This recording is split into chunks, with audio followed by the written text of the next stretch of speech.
श्री विठ्ठल रुक्मिणी मातेच्या दर्शनासाठी अधिक मासात मोठ्या प्रमाणात गर्दी होत असल्याने दर्शनासाठी येणाऱ्या भाविकांच्या सुविधेसाठी मंदिर जतन व संवर्धन आराखड्याअंतर्गत बाजीराव पडसाळी येथील सुरू असलेली कामे 17 मे पर्यंत गुणवत्तापूर्ण व गतीने पूर्ण करावीत, अशा सूचना जिल्हाधिकारी कार्तिकेयन एस यांनी दिल्या.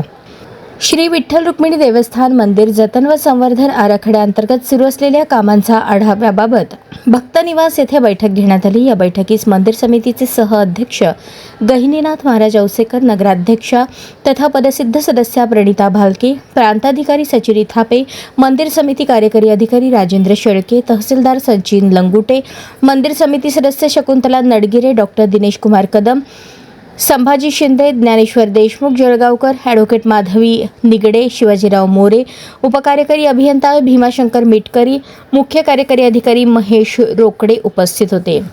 यावेळी जिल्हाधिकारी कार्तिकेयन एस म्हणाले, मंदिर जतन व संवर्धन आराखड्याअंतर्गत बाजीराव पडसाळी येथील व्यंकटेश्वर मंदिर, महालक्ष्मी मंदिर, कव्हर शेड आदी कामे तात्काळ पूर्ण करावीत. यासाठी संबंधित कंत्राटदाराने कामाची गती वाढवण्यासाठी अधिकचे मनुष्यबळ उपलब्ध करावे.